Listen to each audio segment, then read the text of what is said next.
Hello everyone and welcome back to the Coach Dave Academy channel, and we're going to be looking at this week's Gran Turismo daily races. We're going to go into the laps in detail, tell you where the braking points are, some accelerating points, just some key points in the corners as well that you can take away and hopefully help improve your lap. We're also going to look at the Delta app and have a look where I could improve on my own lap and key areas to focus on where you can gain a lot of time. First up then, let's jump into daily race A, where we're at Tsukuba in the Toyota GT86. So we're just coming around the last corner now. You're going to see me go up to 4th gear. Now, if you take a wider line through that last corner, you'll actually get a bit quicker on the start-finish line. So we crossed it at 90 miles an hour. I'm going to head towards turn 1 now, and I've got one brake marker for turn 1. It's on the left-hand side. It's the 50-meter board here. Now, I'm braking just before, really just before that hits the edge of the screen on the left-hand side. Now, it's very easy to turn in very early for this corner and just get it wrong on the exit because you'll overturn the car and you'll get loads of oversteer. I want you to take a middle of the road approach. So go in as if you're going to miss the apex and make sure that the second half of the corner, you're actually close to the curb. Okay, and you can see where this is on chase cam right now. So what we're going to do, we're going to go in, as I said, we're going to go hard on the brakes as we go into here. Notice the middle of the road approach. We're then going to start to release the brakes when we go to 2nd gear. And notice there we get close to the curb. We're going to instantly go on throttle. You have to be aggressive on the throttle here. And I'm instantly accelerating out. Now, because I took a wider line in, the car's not oversteering as much on the exit. If you take a really tight line in, the car will oversteer massively on the exit. So you do need to keep that in mind. A wider line in will reduce that exit oversteer. Now we're going towards the next hairpin then here at Tsukuba, and on the left hand side I've highlighted the orange going into that white marker there just above my head. Alternatively, you've got this curb which really protrudes into the circuit, and I actually use that the most it goes into the circuit as my brake marker. Now you'll notice here that I'm actually going to be on the grass on the right hand side with the tyres. Don't worry, you're still going to be able to brake absolutely fine. The critical part here, and it's the same as turn 1, is the fact that you're going to take a wider angle in. So the first half of the corner is obviously going to be a bit wider, the second half very tight. Now this corner is cambered. You can see how it's banked there up ahead. So as we trail brake in, we're now going to take a really tight line. We're going to instantly get on the throttle there because it's cambered. We want to straighten up the steering, which is what I'm trying to do right now to make sure the car doesn't oversteer too much. And now I can exit the corner absolutely fine. I'm going to head over towards that left hand side. We're going to follow this orange barrier, and literally where it goes to white right above my head, this is our next marker. Okay, so I need to turn in and I need to lift off, because if I'm accelerating into this corner, the car's going to understeer. So if I lift off and turn, the wheels can just do 100% turning, which allows the car just to turn in very nicely, and then I can start balancing the throttle because all the weight has settled down where I need it to be as I go into this corner. So I'm aiming for 64 miles an hour as an apex speed. You can see the kilometers an hour there as well that I've added to the video. So literally, as we go into here now, watch what happens. So I'm letting the car roll. I get 64, then I start accelerating. I came off 100% of the throttle temporarily, then went back on just because I hit the curb in a slightly wrong way. Make sure you do not clip the grass on the left-hand side there, because it will force the car to get some oversteer or potentially just understeer off towards the right-hand side. I'm maximizing the revs in this car as I head down towards the hairpin now. Now, on the right-hand side there is a lamppost, okay? This lamppost, as it hits the edge of your screen, is your next brake marker.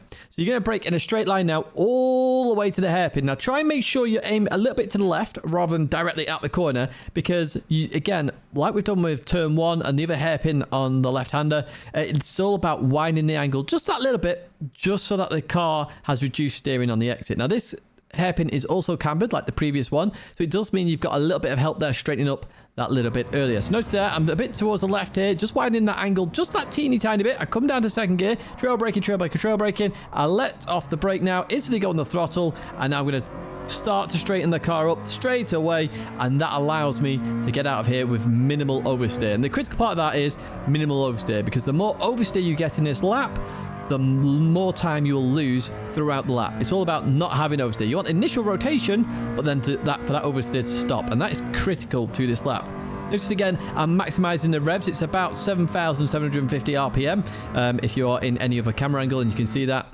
Now we get to this last corner. Now this is a really interesting corner. You can do this many ways. I'm going to go in really aggressive here, so you don't necessarily have to follow my approach. So I've highlighted the billboard on the right hand side. There's 2 of them. It's the end of the Tsukuba billboard on the right hand side that you can just see there. You can just trail brake all the way into this corner and let the car roll. I'm going to be a bit more aggressive and aim towards the pit board. Now, you can't break out the pit board, you just go extremely wide. But the whole idea here is that I want to get as close as I can, go on the brakes, let the car rotate, then gradually reduce the speed a bit later in the corner, and that way I've carried a bit more speed into the corner, so you're just gaining a bit more time. This is very aggressive. You just see that I've got a bit of rotation. The car's wanted to edge out now. I'm letting the car roll a little bit. I've just gone on throttle, and what I'm looking for here are those 3 marshals right there. That is my accelerating marker in the middle of this corner. I cannot see the exit yet, but those marshals do not move. And as they don't move, they are great accelerating markers. So as I get to this point here, I'm going to start accelerating. I'm already pointing towards the corner. I might clip the curb on the inside, but that is absolutely fine.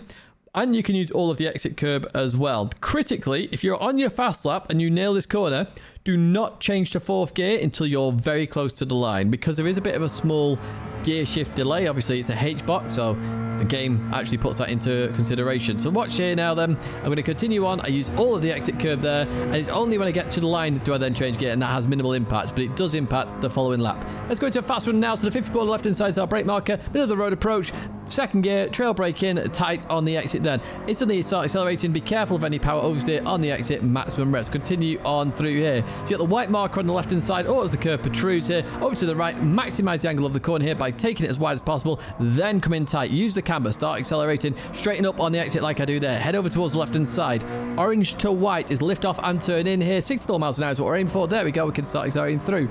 Do not touch the grass on the left hand side, and make sure you maximize the revs as we head down towards this hairpin. The big lamppost on the right, there it is. We're going to hit the brakes once again, staying out left a little bit more here. Drop 2nd gear, trail brake a little bit, get the car rotated, instantly start accelerating and straighten up as quick as you can. You can now breathe now. You've done most of Tsukuba already. It's a very quick lap here in the Toyota or the Subaru BRZ if you're using it. It's the same brake markers again. So on the right side, we've got those 2 billboards if you want to use them. I'm going to try and aim for the pit board here, and I'll just trail brake a little bit. Notice I'm just trying to carry as much speed as possible down to 3rd gear, let the car roll, 3 marshals there on my accelerating marker, and continue on through towards the line.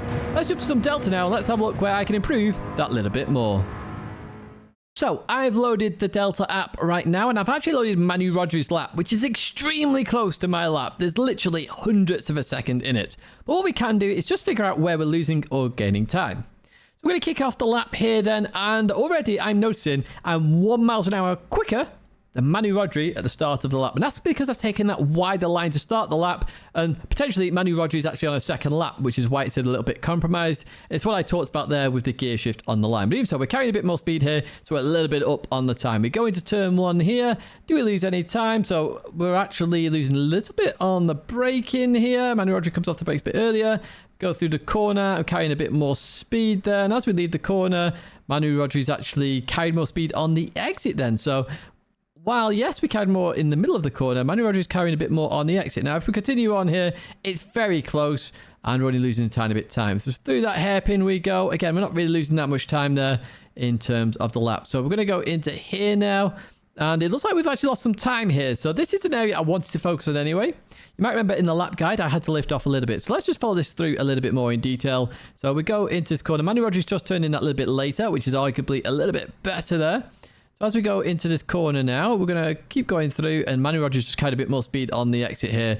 Notice that's 1 mile an hour, clearly different. He's really nailed that. It's fair play to him, and that is where I need to improve on my lap. So let's continue on down here. So currently I'm behind, and as we go into the braking zone here, who brakes first?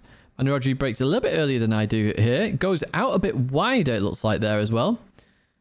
And as we get to the exits, about even Stevens there really. And I must say, when I was doing the lap itself, I nailed this last hairpin here. I don't know why I nailed it so well, but I did, knowing what I needed to do. But sometimes when you perfect something, you just perfect it so well. Oh, I didn't mean to zoom in there, so let's just get back to here as we head towards the last corner here. So we're up by 400ths of a second. We go into this corner, and as we go through here, I'm carrying a bit more speed all the way through here until this point here. Manu Rodri's taking a wider line, which is that yellow line there, which does allow Manu Rodri to then carry a bit more speed through. So he's still a little bit down there, and as we come off the corner, it then gets very close. So we took different approaches there, and that different approach is fine. Sometimes you learn that a different approach might actually help you come up with a new approach. So arguably maybe I just need to break that a little bit earlier and go a bit less aggressive to try and get a better outcome. Who knows? Maybe I need to go a bit more aggressive and use that wider line to get the better outcome. The critical part for me on my lap specifically is here, where I do not brake. Manu Rodriguez doesn't brake either, but he's on throttle earlier than me. He's taking a better line and carries more speed. So that's where I'm going to focus my attention on this particular lap. And arguably probably where you should focus as well, because it's quite a significant amount of time. All the other corners we seem to be doing very similarly there, and it's all about making sure you just try and carry that little bit of speed as much as possible. That's it for Daily Race A though. We're going to jump to Daily Race B now, where we're at Dragon Trail Seaside, and I chose the GT by Citroen Group 4 car to give that a go. Here we are at Dragon Trail Seaside then, plus 5 brake balance that you can see in the bottom right hand side there in this GT by Citroen race car. So we're going to go through this first kink here, and we're going to head towards turn number 1. I want you to focus on the left hand side here.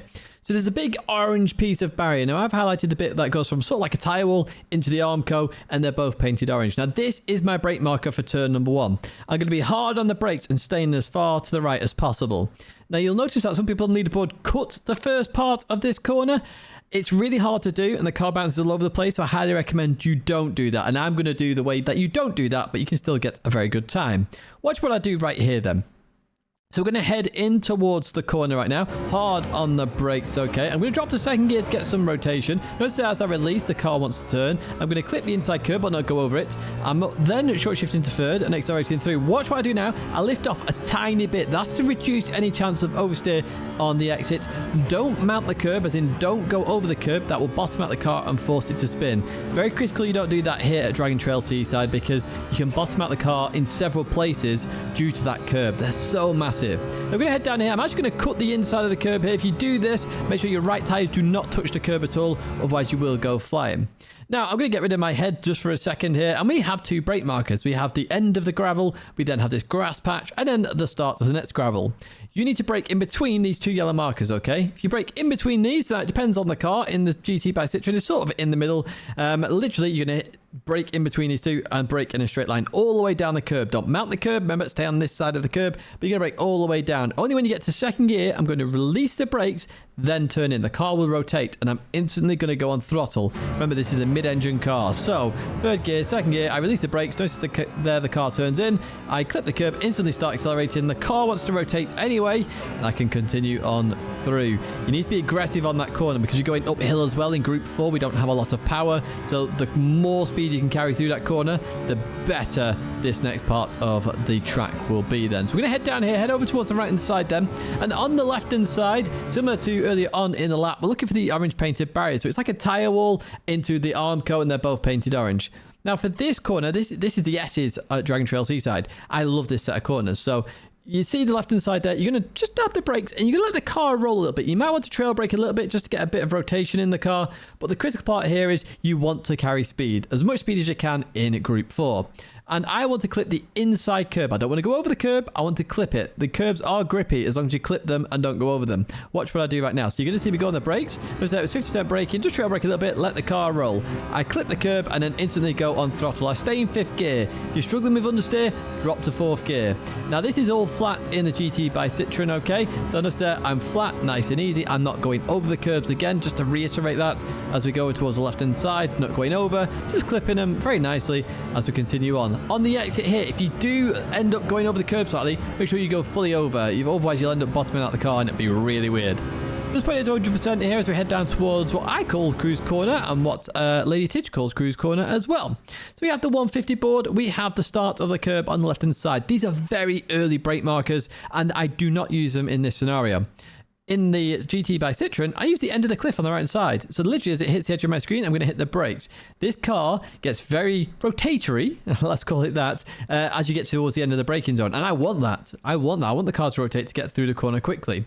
So I'm going to brake in a straight line all the way down to second gear. And as I release the brakes, I'm going to turn in, let the car turn in, and then use that to my advantage. So here we go. 3rd gear, 2nd gear, start to release the brakes, car instantly wants to turn. I clip the curb, I instantly go on throttle there. Notice how the car's rotating very nicely, and go up to 3rd gear to reduce a tiny bit of understeer, and then we can continue on through here, and we're going to get towards the infamous chicane of death right now. That's the end of Sector 2 here. That was actually my fastest Sector 2 of the morning. And we're going to head into the Chicane of Death. So you can mount the curb on the inside here, not a problem. And then we're going to clip the curb on the left-hand side as well. Notice that we don't cut it as much. We head over towards the right-hand side here. Now, this is flat in nearly all Group 4 cars. We turn in. Just don't turn in too early. But you need to make sure your right tyres are on the inside of that curb. And notice that you don't get flung out wide. If your right tyres clip any part of that curb, you're going to bounce up and end up hitting the barrier. It's critical those right tyres stay on the inside of the curb and don't touch it as you go through there. So you do have to get close to the right-hand side of the barrier. We head towards the final corner then, and here are 2 brake markers. You've got the side of the cliff on the left-hand side. That's what I use. Alternatively, if you don't want to use that, I know some people do not like using that, you've got the 100 board there, and that's more of a distance marker for you. You can't break at it really without going a bit too deep into this corner. Now, this corner requires you to hit a very late apex. So that means you're going to end up sort of like middle of the road, aiming towards the corner, but so you're not touching the curb essentially. And then as you get towards the end of the braking, you're going to then release the brakes, the car will rotate, and then you should clip the curb on the inside. Should, because I'm going to miss it here. But it's there, middle of the road approach, and then we're starting to release the brakes here. I drop second gear, try and get some rotation. I don't quite clip the curb on the inside, so this I would argue is where I can improve. But I go up to third gear now on the exit. Be careful on the exit, do not mount the curb again. So here I'm on the curb, I've not mounted it as in gone over it, so I'm absolutely fine. You don't have to cut the inside here, and we're going to head towards the line. What we're going to do now is go into a fast lap as well, try and explain that in real time. So that was a 4.69. Once again, +5 brake balance. You can see that in the graphic down in the bottom right hand side.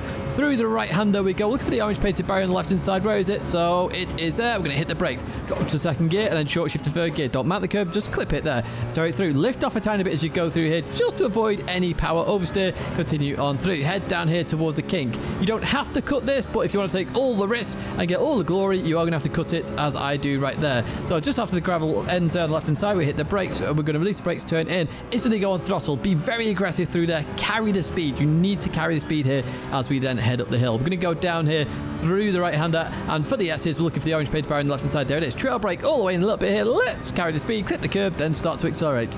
Over towards the right hand side, do not mount the curb. Continue on. Over towards the left hand side now, clip the curb. Don't mount it. Carry on through. If you do go over the curb here, make sure you're fully over, not just tiny bit over, because that will force you to get some wheel spin. Heading down to cruise corner. I'm looking at the cliff on the right hand side. Where does it end? There it ends. We're going to hit the brakes, drop to second gear, start to release brakes, turn in, clip the curb, instantly go on throttle. Let the car rotate a little bit up to third gear. Continue on through. Chicane of Death is flat out. Just make sure your right tyres are on the inside of the final part of this chicane. Watch again as I go through here. So it's flat out, flat out, flat out. We turn in, don't turn in too early. And notice there, my tyres are on the inside. There's no bouncing at all. Nice and smooth as you do. So we're going to head towards the final corner. You got the 100 board if you want to use that. Alternatively, I use the end of the cliff on the left hand side. There it is. There's the end of it. We're going to hit the brakes. Stay towards the middle, release the brakes, turn in. And notice I got a bit of understeer, just kind of a tiny bit too much speed there. So I reckon I've lost some time on there, but we will check on Delta app in a second. But that is the lap here at Dragon Trail Seaside. So speaking of Delta, let's jump to that right now.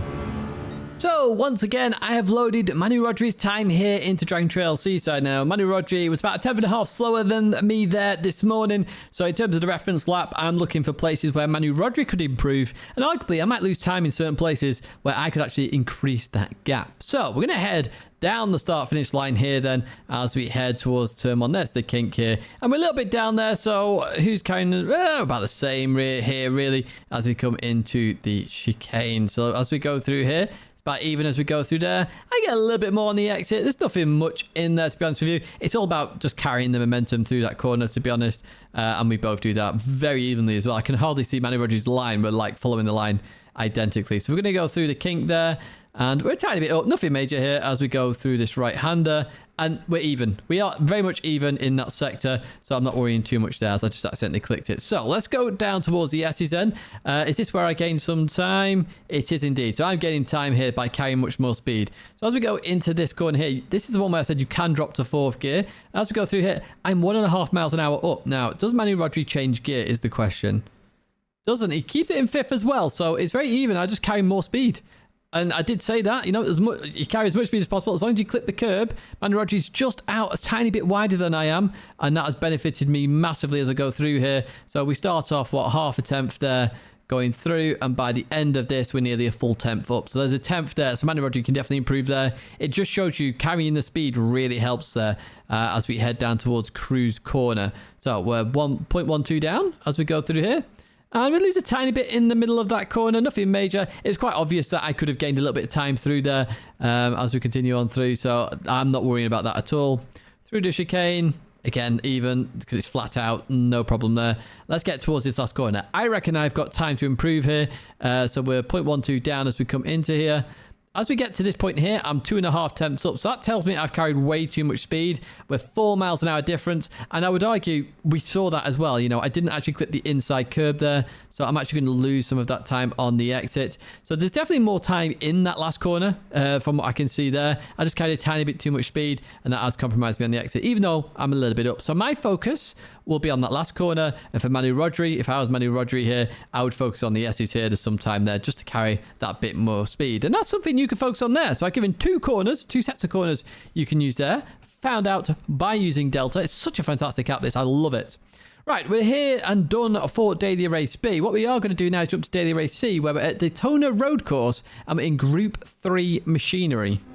Here we are then in the Dodge Viper GT3R, which is what I chose here. We're going to head towards turn 1 and get straight into this. +5 brake balance that you can see on the right hand side. So I've highlighted the flag indicator up at the top, okay? That's just to signal the white line that I'm going to use. So you see that white line up ahead? That is my brake marker. Now what I want to do is I want to point towards the corner and then brake in a straight line. So I'm going to head towards the outside of the circuit. The reason for that, brakes only work at 100% if you're going in a straight line. So I'm going to point, you can see how the racing line goes that way. I'm going to point towards the corner and I'm going to go 100% on the brakes. As I get closer towards the corner, I can then release the brakes and the car will turn in. Now it's your choice of gear here. You drop to second gear if you wish. I remain in third gear. Notice how I'm going towards the outside. I then start to release the brakes. I come back. The car will allow me to turn and I can continue on through. I said it earlier in the video that wheels can only do 100% of something. So if you're 100% braking, you can't turn. 50% braking, 50% turn. Think of it that way. It's not quite like that. It's like a one-to-one, but think of it that way, and it should improve your driving. We continue on to this point here then, which is the right-hander after the little chicane that we've just done.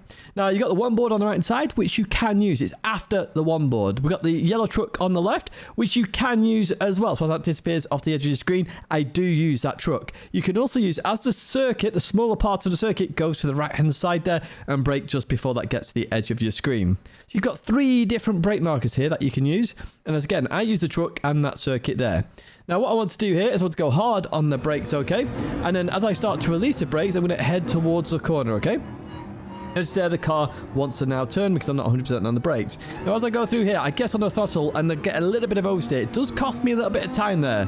Or I believe it does. We'll check that out in Delta afterwards. But it does allow me to get straight and then I can accelerate out of the corner. Now you do have to be careful of power oversteer in this car. Same on turn 1 when I was leaving that in third gear. There's a little bump there that can cause some oversteer, so you do have to be careful. The kink here is flat out as you're seeing it right now as we head towards the next corner. Now, there are 2 markers you can use here. On the left-hand side here, we've got this dark patch, okay? So you can brake just after that leaves the screen and then head towards the corner, okay? Now, you don't want to aim exactly at the corner, but you head towards it a little bit. Now, on the right-hand side, we have the cone. That is also a very good brake marker. You will brake just before that hits the right-hand side of your screen. Once again, 100% braking in a straight line. You have to brake in a straight line to get the best braking. And that's the best way to really, get the best speed and best lap times, because that way you're getting 100% braking efficiency. So that's what I'm doing now. So I aimed a little bit towards the corner, but notice that I'm in the middle of the circuit. I'm now heading towards the outside, so I start to release the brakes. The car then allows me to turn here, okay? And then I'm trying to get on the throttle. Once again, the car's getting a little bit wiggly, but I'm being cautious on the exit. Up to third gear. Had to lift a little bit there due to some understeer as I continue on through now. And what I'm going to do is head towards the right-hand side.